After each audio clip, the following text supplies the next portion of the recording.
Well, hello and welcome to another episode of More Perfect Marketing. It's David Baer here, and today we're going to be chatting with Pierce Ginzberg, who's joining me from Colorado. Now, Pierce and I have never met in person. In fact, we only recently met because I have a sneaky automation tool that reaches out to folks like Pierce on LinkedIn because I want to get connected with smart, knowledgeable, experienced marketers like him so I can learn a thing or two and so I can bring them to you. And that's exactly what's happening. We had a chat a few weeks back. He operates in a world that I know very little about when it comes to the topic we're going to cover today, programmatic marketing. And I thought, what better opportunity to bring more of that knowledge into my head than to ask Pierce to come on to the show and explain it a little bit more to me and in turn to you. So that's exactly what we're about to do. Pierce, welcome. Thank you so much. I really appreciate it, David. It's a pleasure to be on your podcast, and I'm glad to hear that you're using some marketing automation because that's one of my expertise as well within some of the realm of marketing that I work within. So I'm excited to get chatting with you today. Yeah, absolutely. There's a lot of tools in the marketing automation world. Perhaps the most familiar stuff that people have known about have been sort of the reactive marketing automation. Somebody signs up for an Mm. email list or an SMMS list or something like that, and then you can follow up with the communications with them.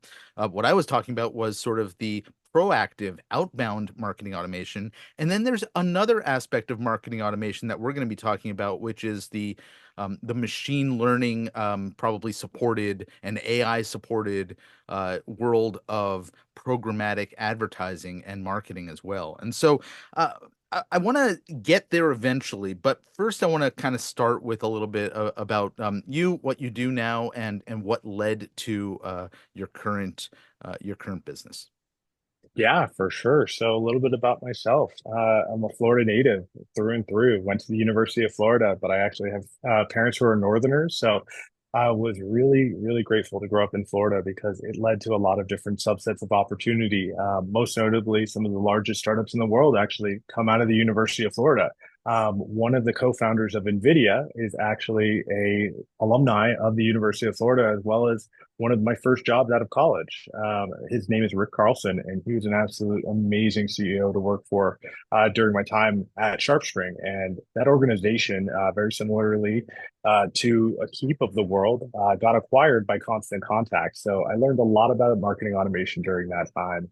And from that point onwards, after working in the marketing automation realm, I actually got into programmatic advertising on the nonprofit side of things, working at an organization called Feather, and through and through creating more tangible systems for them to gain more members, sponsors, advertisers, and network better with their actual association members through methods like programmatic advertising. So programmatic advertising is all around us. It's something that really has enveloped the entire digital marketing ecosystem.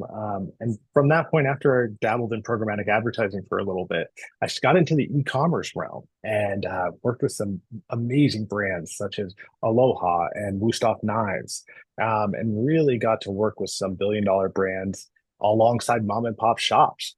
But after that point, that's where I actually got into the advertising technology realm. And I started working at an organization that was a demand side platform for digital marketing. So, digital marketing, specifically in the programmatic realm, is usually served either from, for example, the actual net publisher, the individuals who are serving the ads outwards onto the open internet, or it is served through a demand side platform. So that's either buying directly or through a DSP. I actually was working as a salesperson selling advertising tools and media buying placements to entities all around the world. I'm talking about organizations that are billion-dollar brands all the way to mom and pop shops in the service space, from, for example, even air conditioning, HVAC systems for commercial enterprises, and even things that are even associated in the home goods space. On the billion-dollar side of that too, I actually worked even in the sporting realm too. So this is really tangible for businesses of all kinds.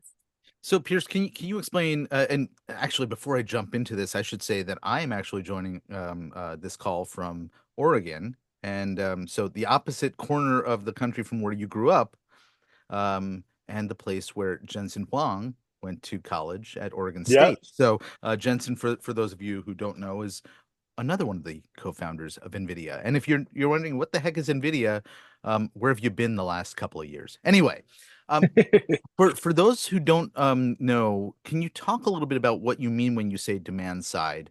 If we Yeah, think for about sure. kind of typical advertising accessibility to most businesses online, we're thinking, oh, okay, well, we go to Google or we go to Meta and we open up their advertising platform and we place ads. There's Yeah. more opportunities and more options than that, and I wonder if you can walk us through some of that.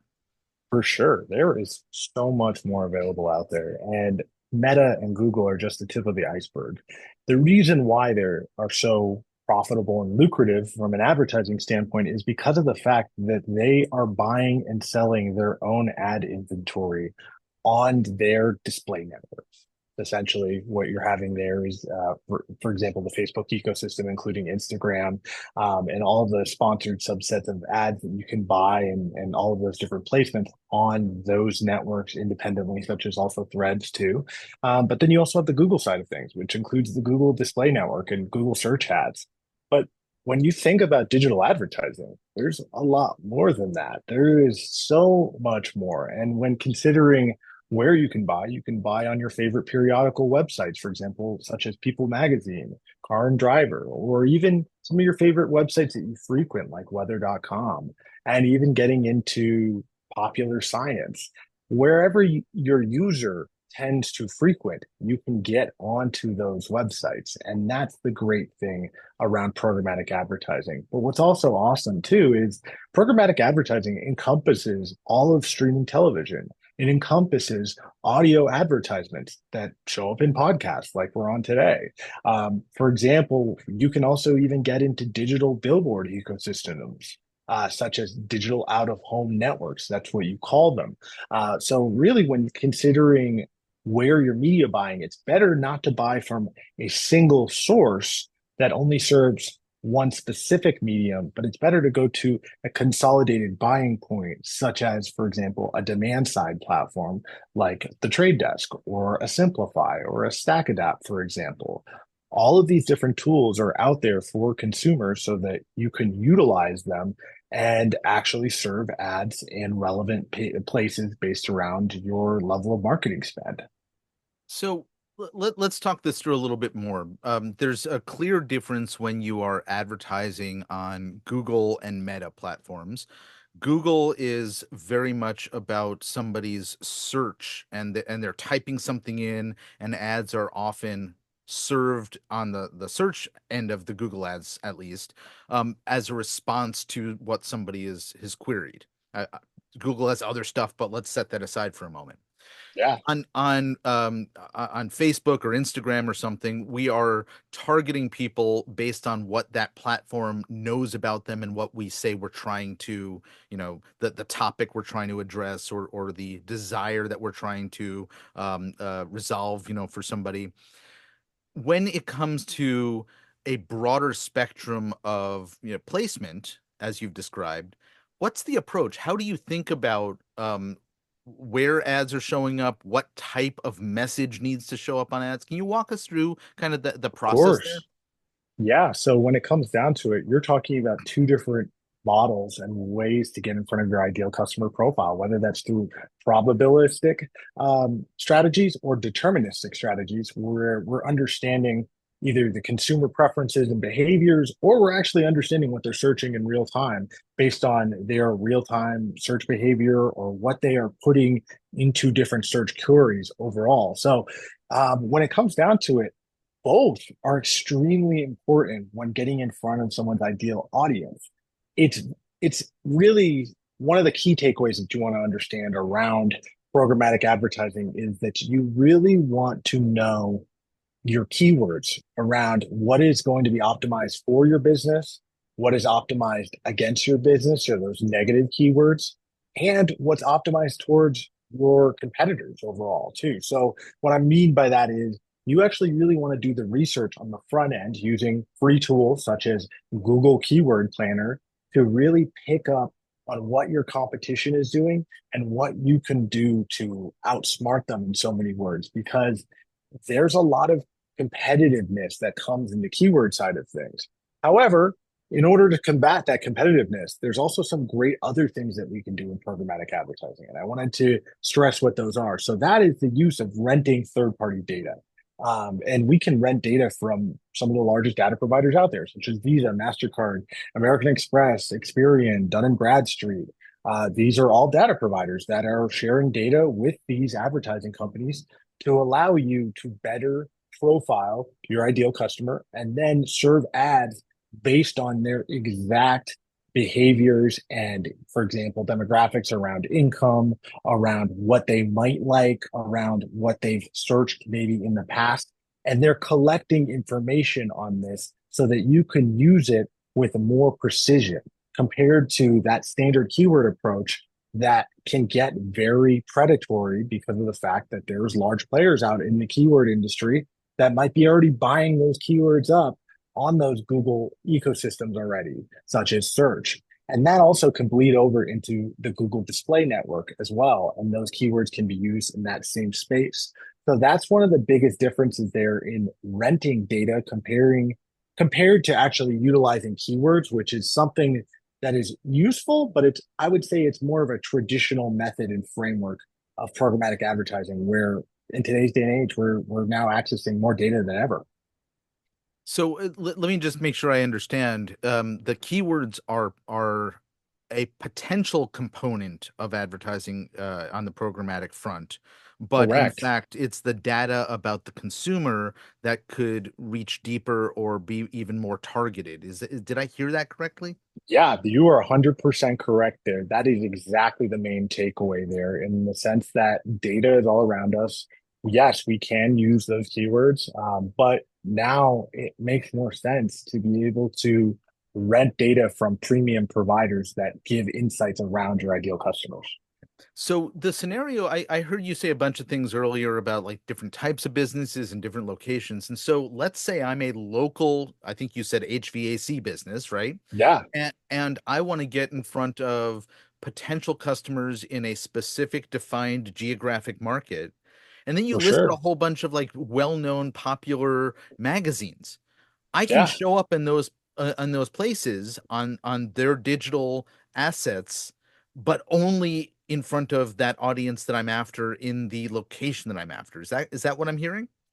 Correct. You can tailor it down to the zip code level. That is one of the biggest things and advantages towards programmatic advertising, because it allows you to take your addressable service radius and set that as a framework within the campaign so that there isn't media spend that goes outside of those addressable zip codes, for example.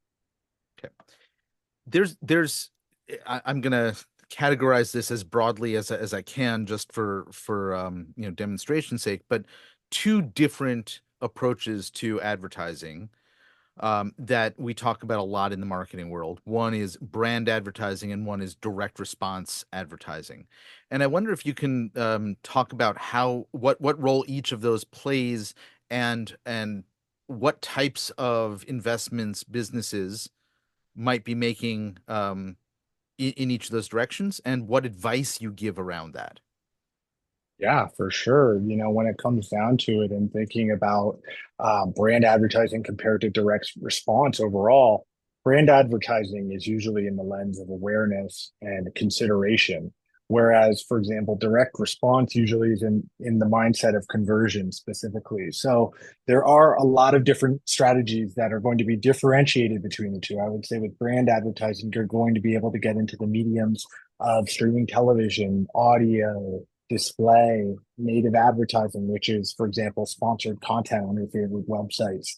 And it's a great way to drive people to your website, to your page, to your marketing funnel overall, to really get someone to pay attention, become aware of your brand. Whereas with response advertising, it can be utilized in a programmatic lens, but I wanted to clarify how different it is. You would use programmatic advertising for a brand-based business or for brand awareness and branding on the front end of the actual marketing funnel there. And you'd be actually be able to purchase data around your ideal consumers. Whereas with direct response, you would actually serve programmatic ads from a website retargeting standpoint to individuals who directly went to your website already and maybe asked for more information or looked at a specific page on your website. And from that point, once they looked at that page, we're now serving them direct ads across an omni-channel approach from display ads, streaming TV,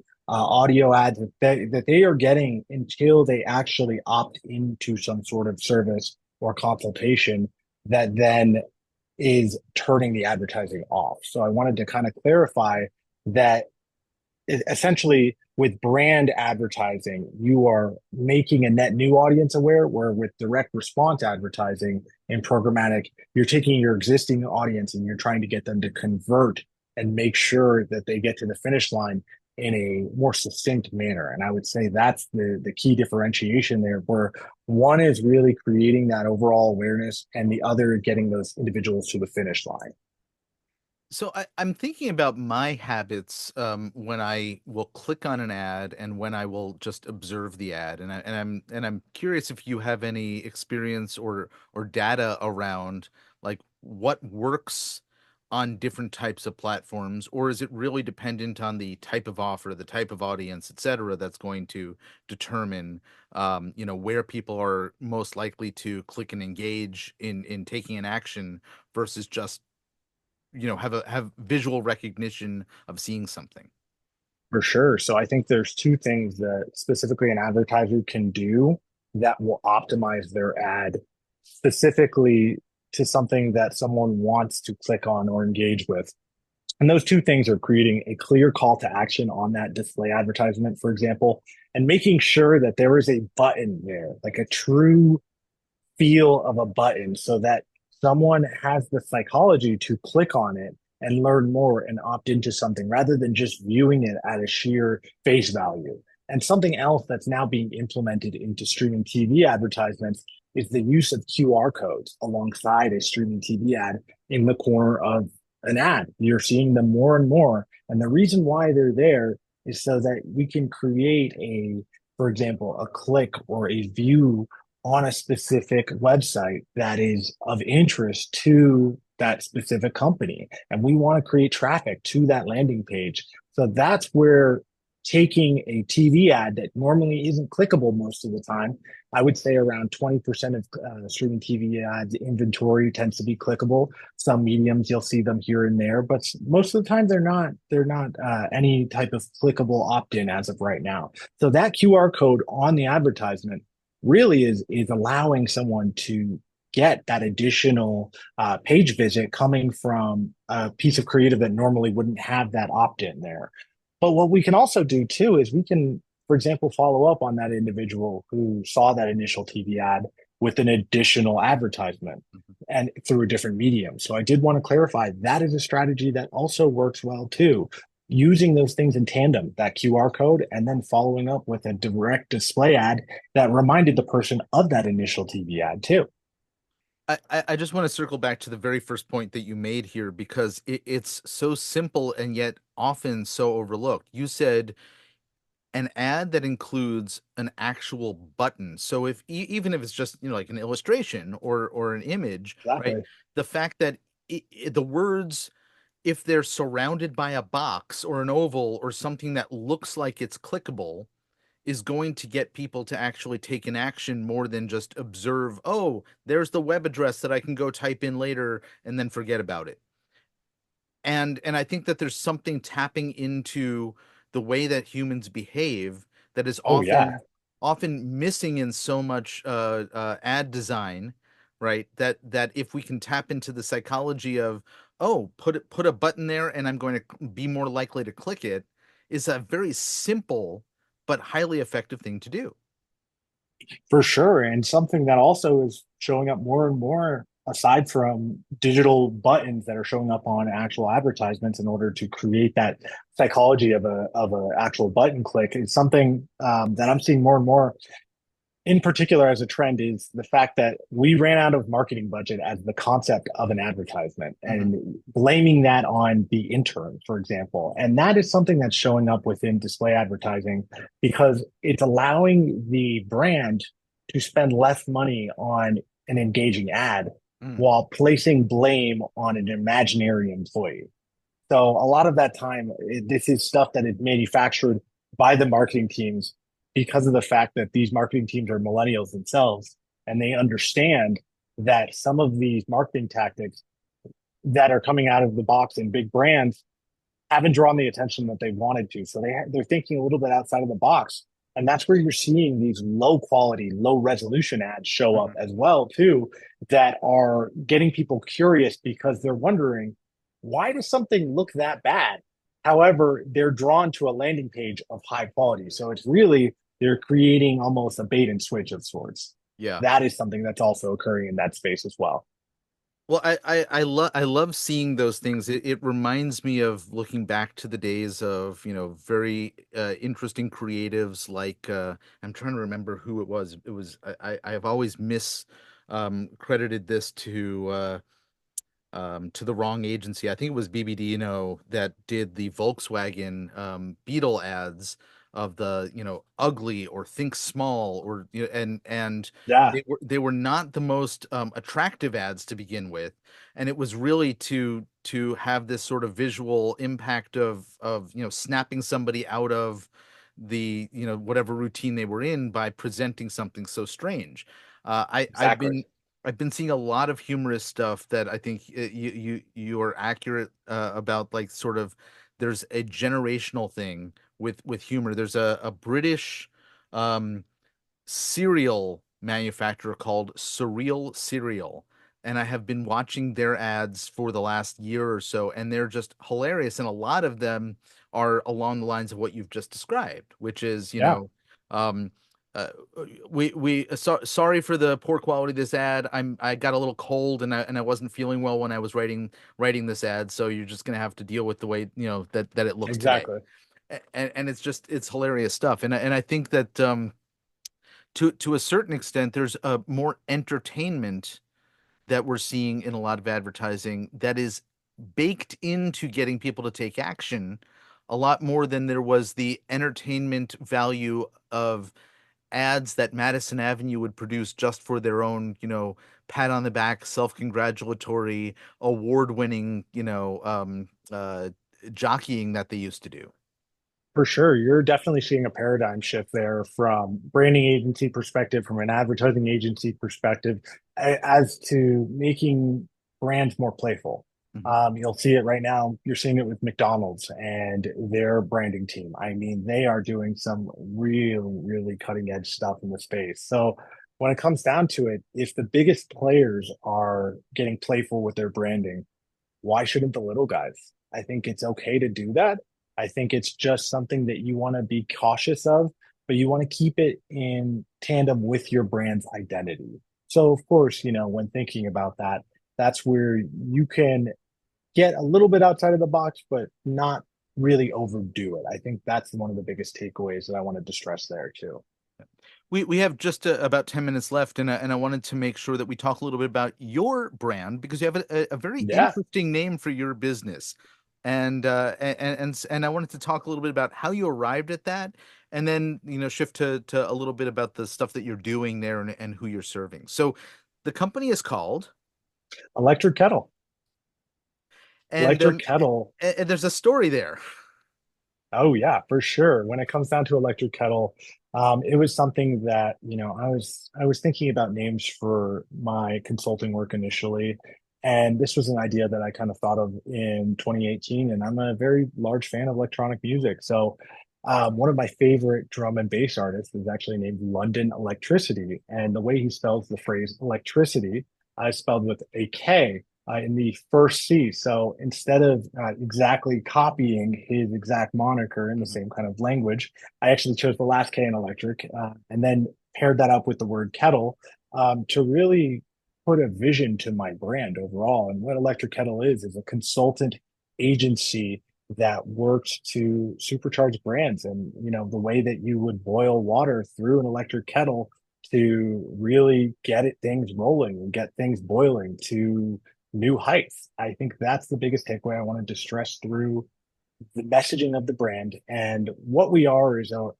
essentially a consultancy, and a consultancy that's helping businesses scale and get ready to run. Of course, a lot of the time, businesses don't have the frameworks and systems necessary to even programmatically advertise. It takes a lot to get to that point. And that's where I realized that there is a necessity in helping create the actual foundations necessary for go to market strategies. And that's what Electric Kettle's main goal is, to get businesses ready to market, to actually create that ideal customer profile and make a name for themselves. And as marketers, we know that we can certainly attempt to address everyone, but we're much more effective when we're addressing a more specifically defined audience. You Yeah, use the word brand a lot more, although you've been using the word business for the past minute or two. You use the word brand a lot, and you use it on your website a lot, and I would say that a lot of businesses out there don't identify themselves as a brand or with the word brand. Is there intent in the type of business you're trying to attract by focusing on branding or transforming one's brand? for sure. So when it comes down to my ideal niche, I work in the business to business realm, especially with those long-term established businesses, whether they're in the service realm all the way through to, for example, being a holding company. I'm working with businesses with long standard tenure in their space and helping them work towards their specific goals, whether that's modernizing their website or, for example, creating a social presence, or even creating the backbone to connect sales and marketing together so that you can really execute and shatter some of your leading goals that are, eminent within your business. Mhm. I want to be able to be a extension of your team, and that is one of my main takeaways, because I call myself a mix between a marketer and a salesperson. And when it comes down to it, I've done both sides of that. I've worked in SaaS brands all the way from business development all the way through to account management. And I've also done it on my own too. So I understand the nuances of working in large teams and working with many moving parts. But I also understand the nuances of working with a lean and nimble team and creating that execution that looks professional, consistent, and at the same time really is going to drive and create effectiveness for your bottom line. There's a lot of folks, and you and I had this conversation when we first spoke, who, work in the marketing services world, where we kind of, show up, we find out what do you need, great, I can do that, take the order and go and do the work. And then there's folks like you who come in and have a very detailed, layered, consultative approach to the work that you're doing. Exactly. And you also offer services on the other side, but you try to figure out what are the right services rather than saying, what do you need, and I'll sign you up. What is the process that someone goes through when they first engage you? What are you working through, and then where do you take things? For sure. So when it comes down to starting an engagement with myself, I always like to be as human as possible in this type of endeavor. I think it's always important to just be yourself. And one, I want to get to know you. I want to understand who you are. I want to understand what made you get into your business realm and why you're specifically even having a conversation with me, because that's what I first want to understand. And I want to really ascertain what are some of the main pain points that you're dealing with when it comes down to it within a marketing lens or a sales lens. I am really trying to find how we can optimize and at the same time really come up with something that makes sense for your business model. Of course, business budgets vary with all types of businesses, but I want to make sure that we are doing things that are impactful for the value as possible. And when talking about that, that's when I'm referring to creating that social presence, or, for example, really revamping that website content and blog information, or even getting into the weeds of it all and creating a go to market strategy. I want to understand what you feel like are your biggest struggles inside of your business so that I can actually show you my previous history and how it relates to something that makes sense to improve your business overall. I think that's one of the things that a lot of people aren't willing to do. They're willing to just put out a pre-designated package, and just kind of go on their merry way and sell that individual package. I want my solutions to be as tailored and as streamlined as possible, directly towards your exact objective.